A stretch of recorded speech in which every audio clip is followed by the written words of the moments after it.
Welcome to the Break Podcast, a space for the exchanging of knowledge between the members of The Break, a fellowship program for women entrepreneurs. In each episode, we'll explore the experiences, opinions, and of course, the projects that the entrepreneurs are developing to be part of the Support and Professional Growth Network. This is a co-production between Lagor Services, Efecto Colibrí, and all the women you will hear throughout this conversation. Enjoy the journey. Co-living for me was sisterhood. This was the feeling I had the whole time in the house we had. The fact that we were not just sharing a space, but also sharing lives. Co-working for me was about feeling like I belonged, that I was seen, that I was heard, and that, everyone else that was around me was going through similar things. Not the same, but similar, and they could actually, give me advice or just be there for the ride. It means to build a network of similar people that share the same values and have this vision of working separately but at the same time working together.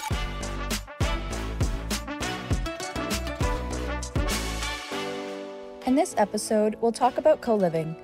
This is one of the values of the Break program and part of a 28-day experience that the participants have as part of the journey.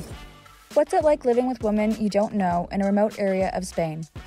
How do you reconcile work and your well-being when you are an entrepreneur? And moreover, what can a place of immersion bring in terms of exchange between the participants? Me, Kayla, and my companions, Iona and Ana, are going to talk about our experience living for 28 days in a co-living environment and everything we took away from this transformative experience, which is much more than having our own business. Hi, hello girls. I'm Ana. I'm from Spain, living almost 10 years abroad, 9 in Germany and 1 year in Austria, spending now some days in Seville. And I'm the owner of My Spanish Soul, footwear for children. And what about Kayla? Hello. I'm Kayla. I was born and raised in Toronto, Canada, but my parents are both Portuguese. And in the past couple of years with the pandemic, I went online and I decided to move back to Portugal to be closer to family. So being in Portugal, I saw there was the break going on. I thought I would take advantage of the opportunity and apply and see where it went.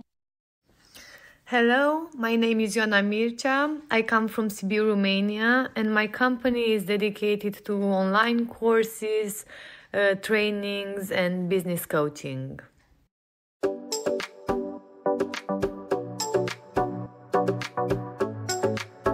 What I really liked about the Break Fellowship was this great chance of co-living, because actually I have done my studies in the same city where I lived, and I didn't get the chance to go and experience living in a dormitory and doing an Erasmus internship or something. So I thought that it's a really nice occasion to experience this. I have spent the month of October in Agaete, a fisherman village in Gran Canaria. And I stayed in El Cabo, which is a co-living and co-working space run by people. So they are very well experienced with digital nomads. It was a great chance for me to work in a community of remote workers and to experience day-to-day living with international entrepreneurs and also other co-livers that lived in the same space as we did. We had the same space for co-working and also for co-living, and we enjoyed very long talks, meaningful, also Kala, like she said, that it wasn't only about sharing the space and the kitchen, it was also about connection. And what I really liked is that since March, I've been on my own working as an entrepreneur. I quit my job and it got kind of lonely because I was used to working in a big team and going to work every day. And this was something that I missed, and it was something that I didn't quite enjoy being on my own. And living for 1 month together with the other entrepreneurs really got me to the part of enjoying being a nomad entrepreneur and working remotely from places that I love. Yeah, so I saw it and I thought I would go there with my project. And one of the main things that drew me towards it was the idea of co-living with other women for an extended amount of time. It wasn't just a week, it was 28 days. You don't know where you're going, you don't know who you're living with. And because I had been a digital nomad working different contracts for different jobs all the time, I never actually got to meet with people or have that sense of community.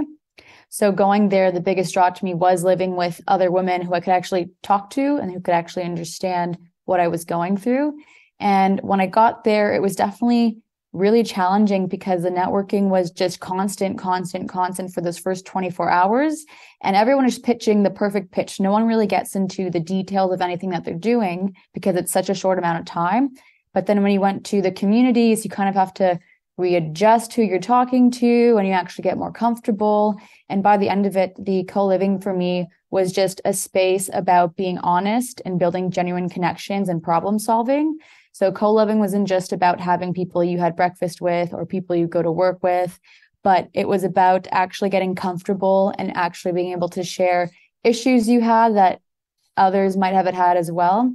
For me, it was also similar. Like first time I heard about co-living, I thought, okay, so we are going to live all together, like 12 women. We don't know each other, of course, together, I don't know where. So it sounded like really like adventure, and I actually like adventure. So I thought, okay, why not? And then once we got in the house, I was in Petrer in Alicante. It was like a huge house with a swimming pool. So it was like a holiday house. So it was just a dream. And then I found out I will share my room with 5 other people and also the bathroom. So I was like, wow, this is going to be really challenging. But it was surprisingly good. Like, of course, you have to adjust to the others. But I also saw this attitude in the others. Like we were all adjusting and really giving our best to have like a good experience. Also, like this networking started being much more personal. So it was not just about business, it was about life and fears and these all emotions we all actually have when we are starting to build up our businesses. We present usually ourselves like strong women and we can do everything. Of course we are, but of course we also have this weak point this way also in common. I personally found that very good for me because I thought I had to be superwoman, super mom, super person, super everything. And seeing others having these weaknesses showed me I can also have weaknesses and that just human is not bad. So I think this is one of the best takeaways I take from this co-living experience, like getting to know better all the other women entrepreneurs and finding out we all have many things in common, even when we came from completely different backgrounds, like from different countries, different situations at home, different languages, different ages. Like we were between 30 and 45, more or less. It didn't matter. Like it was really a great experience in my case, and I'm super grateful for that. I have also really enjoyed the great variety of entrepreneurs coming from all European countries, and in my co-living, there were also several other co-livers. They were remote workers, entrepreneurs, and we connected. We had even a bigger community of entrepreneurs and co-workers there. And besides sharing everything and cooking together, eating together, like family dinners, we shared the fridge, we borrowed things one from each other, and I learned so many new recipes. But it was also, we had single rooms, and I really enjoyed that because I had the time to connect with myself and also to connect with the others in the common spaces. And because the ocean was very close by, I had a chance to connect with nature and to do very long walks and getaways in nature. So it has really been beneficial for me in trying to accommodate both work and networking and some time with myself. I didn't live with 5 people in a room, and I also didn't have a room by myself. I shared a room with one other girl, which was really great. I did not get that much alone time, kind of here and there, but we were always out doing something. I don't know how you chose who you were sharing a room with, but I literally was like, who wakes up early? And one other girl, another one put up their hands, and I kind of chatted to both of them just to see who I really meshed with. And me and her got along really well. We ended up sharing a room. Turns out neither of us actually like to get up early. We both just wanted someone to try and set that habit with. And we were just similar where we said we were going to do things and like, this is what we do, but it's the person we're trying to be. So it worked out really, really well. Again, yes, we were sharing clothes. I took her dresses. She took some of my shirts, that sort of thing. And in terms of the co-living, it was a 15-minute walk to get to the train, plus a 40-minute train-ish, half-hour train, plus another 15-minute walk. So it was nice to have someone that was kind of like, we have to go to the train. It's in 5 minutes. And you'd always have someone to run with. So you would think that would make you really productive as well. And in a way it was, got out of the house, got like 20,000 steps a day sort of thing. And when you work online and at the computer, you practically just look out the window all day and like, oh, it'd be nice to go for a walk, but I just have so much work to do. So you never leave. But having someone to go to work with and all these other girls, it was great because you would go out and do stuff. It wasn't just sitting all the time. So co-living was just a great way to actually connect with people, understand what they're doing, get ideas for my own business, provide my own suggestions or my own advice from my own experiences. So it was really a give and a take. Personally, in terms of my project advancing a lot, not really what happened. Maybe some people got a lot of work done, but I was just way too excited and way too distracted with everyone to just sit down and focus, because 12 women, someone always wants to do something and you never want to say no because you're like, oh, but I want to go out. I want to go dancing. I want to go get some wine. So co-living, I just had to decide what my focus was, because you can't be superwoman. Like Iona was saying, you can't do it all. You have to pick what your focus is. So my focus was connecting with them, having fun. I just need to talk to people. I want to go explore this place. I just want to have a good time and talk to my mentors and get all these ideas. Like in my case, I also had a hard time to focus because I also didn't want to miss anything. We had really good weather and we wanted to visit like everything there nearby and go for lunch, for dinner.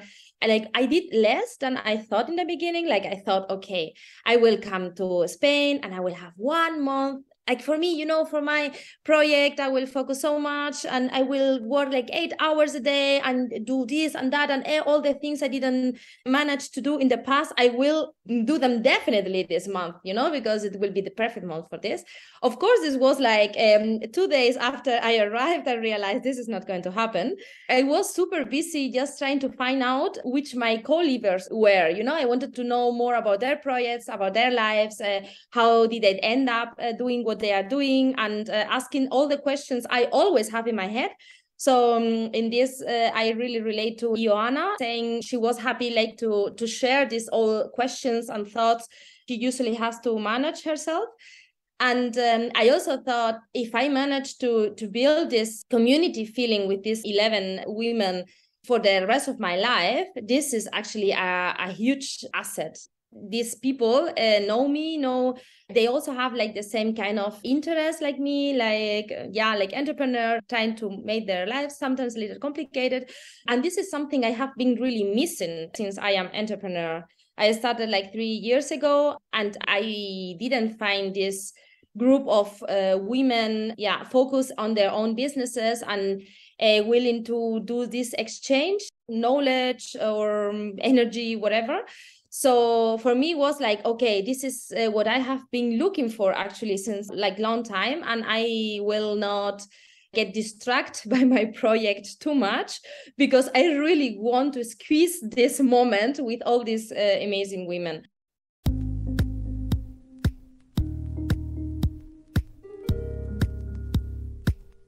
I would repeat the experience in the same location or even in a different location, because from the feedback we had at the final event, the closing event, it seems like everyone had really good time and connection have been made, and people have, the other ladies have really enjoyed being there.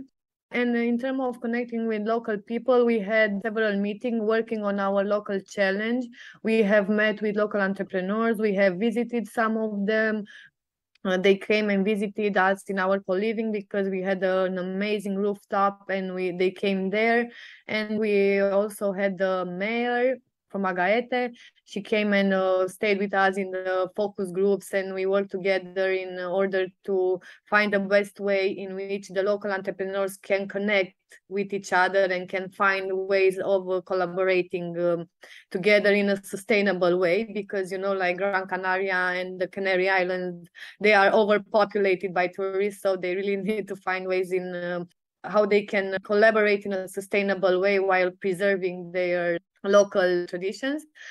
It was nice to have a taste of their experience. We have visited the local fincas, which are farms in Spanish, and we have been to a coffee farm, and we have planted our own coffee plants, which was so nice. So this farm that we have visited, it has been in the family for 200 years, and all the employees and people working there were from the village, and they have done it in a very sustainable way in order to attract tourists and to build on it.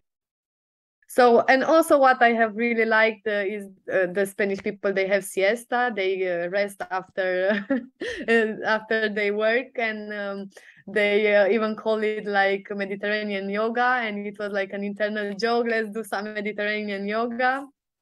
Also, we learned about them that they have like a nice pace. They do not hurry that much, and we also said that there is island time, because it's when you establish a time, it's not actually like German time. You have to be there at that hour. It's island time, and it has really made us to be more flexible and to adapt easier. Definitely met quite a few local people, kind of chatted, didn't really connect too much, but definitely the local vibes of going out for pinchos and sharing wine and sharing the bills and going back and forth definitely fed into our group, because we would go out and get all of the pinchos, get all of the wine, sit down and talk together, and yes, take breaks during the day, sit down and have an hour lunch, go to the beach and sit for a little bit, something that I don't do, especially by myself. It seems that people there are very group oriented. They like to be with people, and we definitely took on that vibe for us. Our hosts were both from the area. Isabel loves to dance, super vibrant, took us out to all of the bars and the clubs, and some of us were dead and would go home, and she's like out there like, no, let's go here, let's go there. So definitely got a taste for the local culture and the way they live and the way they take their breaks. And yeah, 100% would do it again, especially if the group is as amazing as it was this time around. Well, and also I felt super lucky arriving to Alicante, because this is the place to be if you are a shoemaker in Spain. Like also many companies international are producing the shoes in Alicante. So me as brand for footwear, children footwear, was really helpful to connect with all the people there, like fabrics, and also like in between fabrics and brands, and getting to know better how the business is working there. I started 3 years ago, and I had sometimes the feeling I'm missing some information on the way. And then being there for 4 weeks, I really got to know better how the people understand their own businesses, something you cannot really learn from having calls, like, I don't know, half an hour call. But they're like visiting the fabrics, getting to see the people working there, how they work also like so manual. And so for me, it was really a huge luck to be part of this cohort in Petrer, and especially for my brand, My Spanish Soul, getting to know better which innovation are also taking place in the sustainable point of view. And visiting Inescope, which is like an institute for innovation in the shoe industry, and also knowing from them that they are like pioneers in all the sustainable fashion for shoes in Spain and even in Europe. So yeah, like indeed a huge opportunity for me as a founder for children footwear to be there, to make connections, and so much looking forward to keep them in the future and to see how it develops.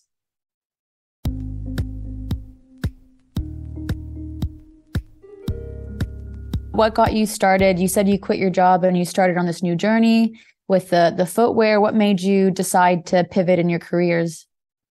Well, this was, like 3-4 years ago. I was living in Germany and I got my kids and they started to walk.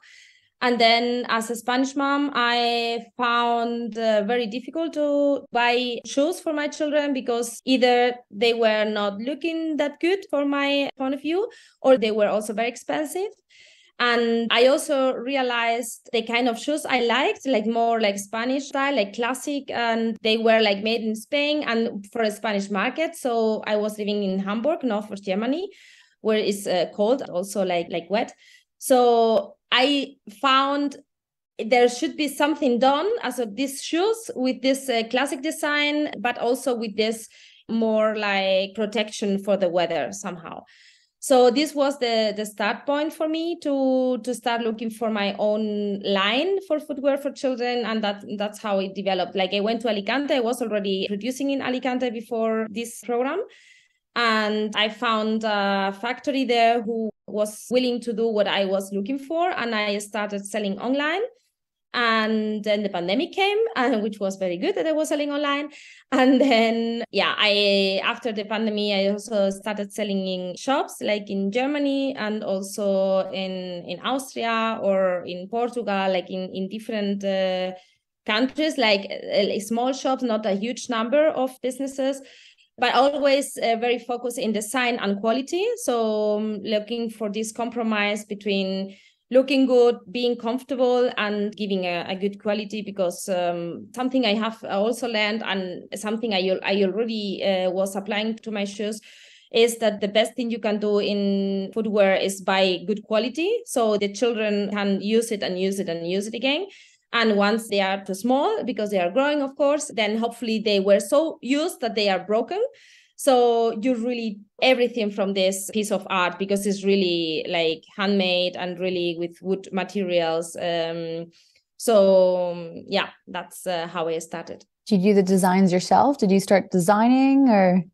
Yes, I am doing it together with the factory and adjusting. For example, in Germany, I found out the children, they have like wider feet, and they also were very into the soft soles and really aware of the materials that footwear for children should have. So always adjusting the designs I already had in mind. They are like the classic ones, adjusting them to the needs from the German market. And what about you, Kayla? What are you doing actually? I create 360 virtual tours. So I'm a photographer as well as a kind of tech person, kind of going towards the metaverse. Think of it as a stop between photography and a virtual world, in the middle at the moment. So pretty much what I do is I go in and I take 360 photos of a place. I do all of the post-production, and then I link them together in a interactive tour that you can find on Google Maps. I can connect it to Google Maps. It can be embedded on websites, all sorts of things like that. And it's kind of used for a few things. Right now I'm focused on tourism, but I have done tours for a factory. So as you were saying, you work with the factory creating designs and everything. I don't know how you came to decide that you wanted to work with them, but this was from another woman in my co-living group. She gave me an amazing idea because she worked in fashion for 10 years already and still works in fashion. And she would have to find good suppliers for them and have to go abroad. And she saw a really good use for it. These factories having 360 virtual tours where she could, instead of going in person, look at it virtually and feel like she's walking around and get all the information she needs. So the point of these tours is that you can almost be there as if you're standing in person. So compared to do 2D photos, if you're looking at anything, a house for sale or looking at the inside of a spa, it's just static. Whereas with a 360 virtual tour, when you click in it, you can drag along, look all the way up, look all the way down, and it's much more interactive. You actually feel like you can see the space around you. So it would just make you more comfortable going there in person. So for example, hotel room, you could click on one 360 image, look around the whole room instead of going through 5 different photos trying to see how big is it? Is there a hairdryer?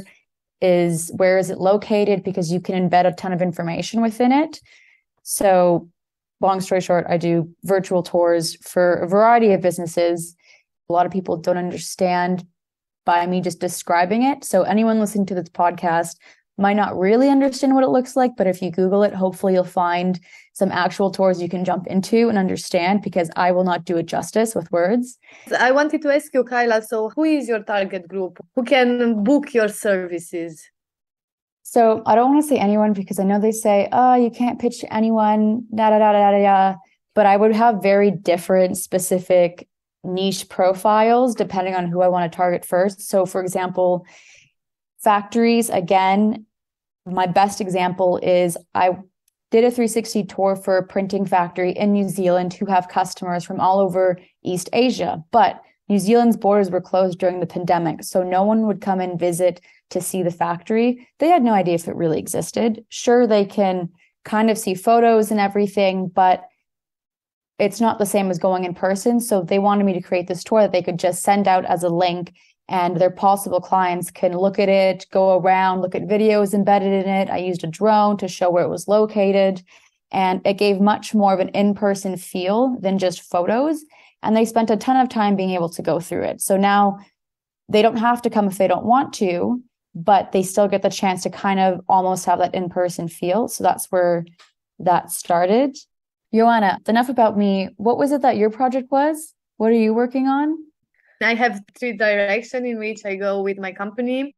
Basically, what I do, to give a broader vision of it, I help mission-driven women entrepreneurs to scale their business by developing sustainable habits and by clearing hidden mindset blocks. Basically, I'm coaching them and supporting them in becoming more productive, work smarter, and reduce stress through effective communication, time management, and alignment with personal values. Because entrepreneurs, they work with a lot of people, and I can build more in my mission, because what I want to do is to transform leaders into sustainable high performers.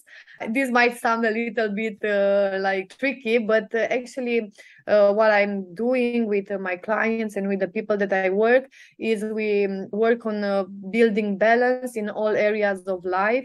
And we do this by not sacrificing your relationship, your mental health, your business, because we need to bring focus in everything that is important to us, and not only in working a lot, like Ana said. And we also need to relax and to know how to disconnect in order to reconnect. And I think this is like something that we really need to focus on. And my vision for the long term is to create a tribe of sustainable, high-performing leaders who love what they do and do what they love with energy, intent, and passion, while understanding and learning from them as well. So basically, in my co-living, we had this, because all of us, we have a lot of experience, and we had these skill share sessions where we have voted which skill share we find more interesting and we want to follow.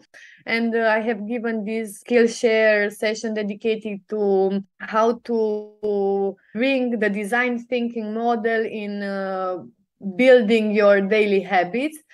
We decided to have monthly meetings and to apply this mastermind formula once a month when we meet, and to apply it in order to be a support for each other.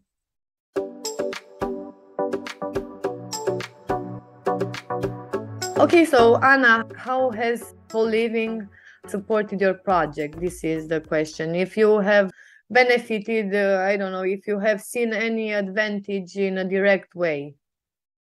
Yes, definitely. Like in my case, I didn't mention before, one previous step before building up my online shop was having a blog. So I also have a blog with the same name. It's My Spanish Soul. I don't know if I said it before.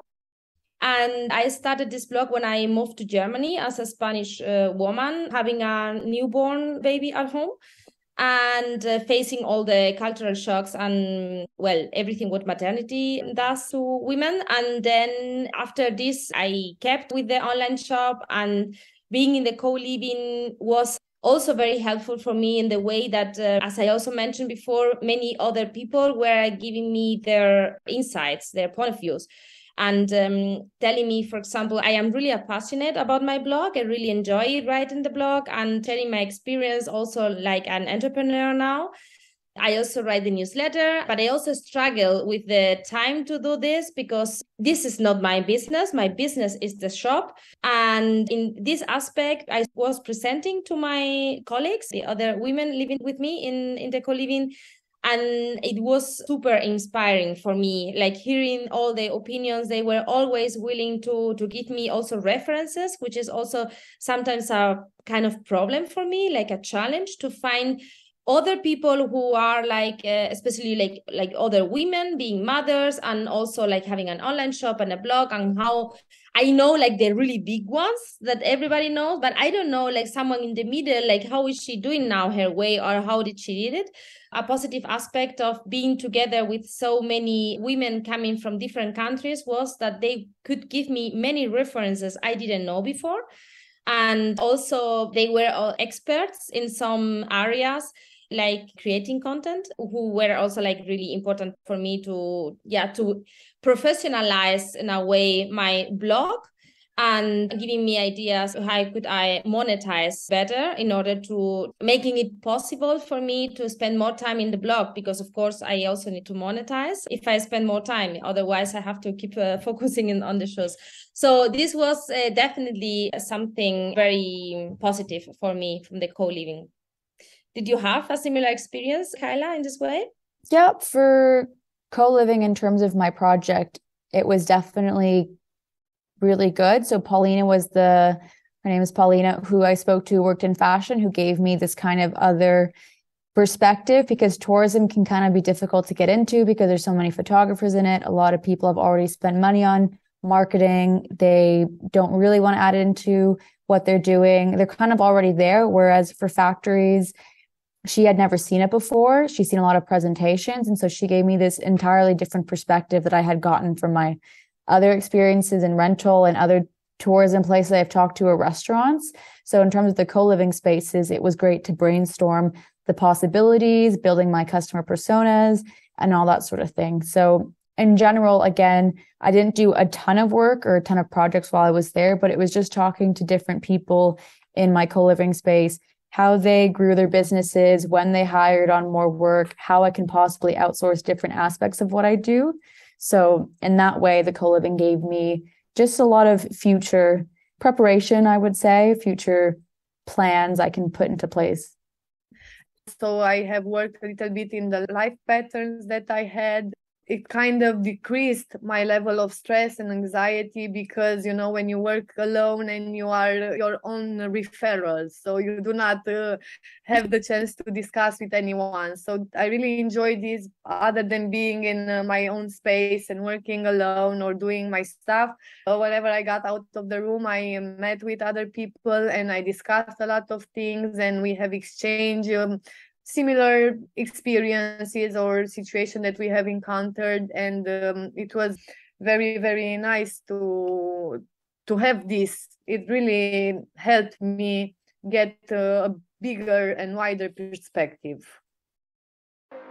So the break is for me a start in the way that I see my own entrepreneurship in a different way now. I feel much more supported by this network.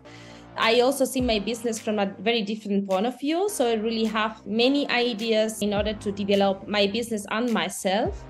Working in a co-working space, it wasn't just about the work that I could possibly get done. It was going out to lunch with people and being able to talk to other humans who understand me, which made me have a community that I don't have otherwise. So it's definitely pushed me to be more social and really shown me how important it is to have that kind of community.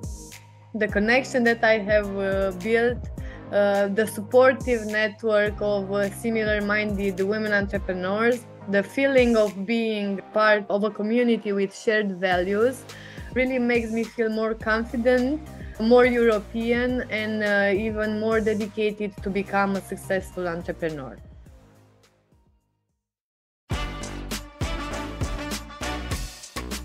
Thank you for listening. We hope this podcast will inspire all women who want to be an entrepreneur and become a part of the Break community. You can find all the information about us and our projects, and all the episodes of the Break podcast will be featured on efectocolibrí.com and lagorservices.com. Bye.